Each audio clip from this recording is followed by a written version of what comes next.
I want to start with Joe Biden did have days to prepare for his interview about Tara Reade. He denied the allegations and urged the National Archives to release any alleged complaint from Tara Reade. But the archives said they are not responsible for records like that. Biden now says in a formal letter that he was mistaken, that it was at the archives, and asked the Secretary of the Senate for help.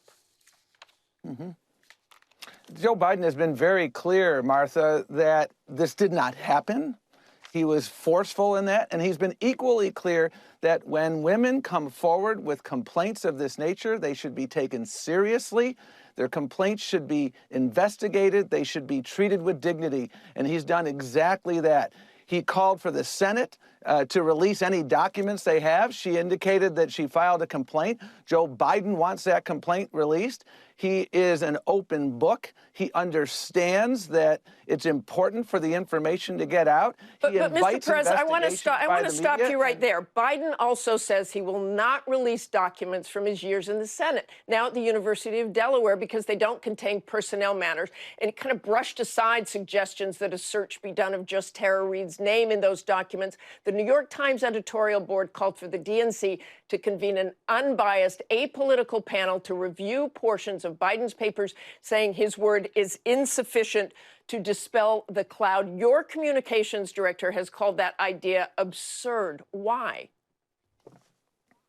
Well, listen, there's been so many investigations of the vice president. The most comprehensive investigation of the vice president was when he was vetted by Barack Obama in 2008. I'm very familiar with vice presidential vetting process. They look at everything about you. They looked at the entire history of Joe Biden, his entire career. And I'll tell you, if Barack Obama had any indication that there was an issue, Barack Obama would not have had him as his vice president. Barack Obama trusted Joe Biden. I trust Joe Biden. And those investigations have been done. Now, let's talk about Delaware for a moment. The University of Delaware, and any university that takes somebody's documents, they're taking their policy documents, they're taking their speeches, they're not taking their personnel records. And in fact, but why not just search Tara Reade in those documents?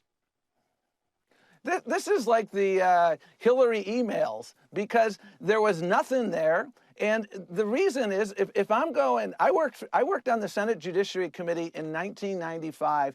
The ranking member was Joe Biden.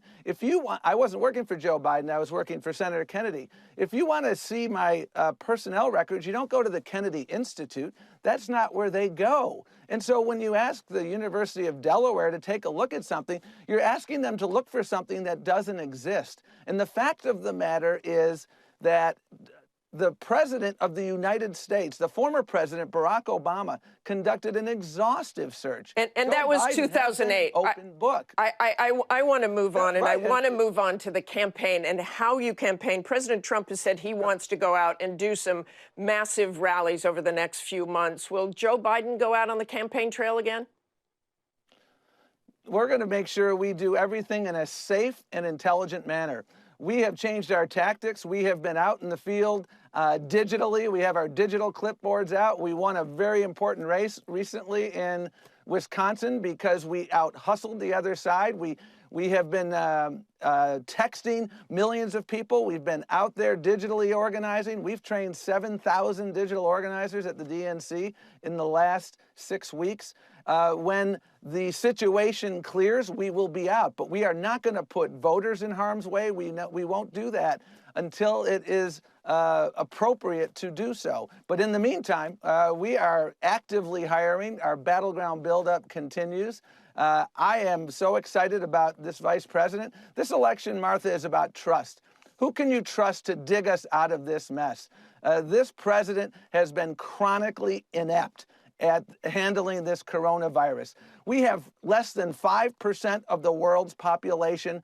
We have 1/3 of the world's coronavirus cases and 25% of the world's deaths from coronavirus. His inattention, his ineptitude, he needs to be the commander-in-chief, not the tweeter-in-chief. He needs to understand that the buck stops with him. And that's what we're going to talk about in this campaign. And accountability, we're going to talk about leadership. Mr. Perez, just quickly, do you still expect to hold an in-person convention?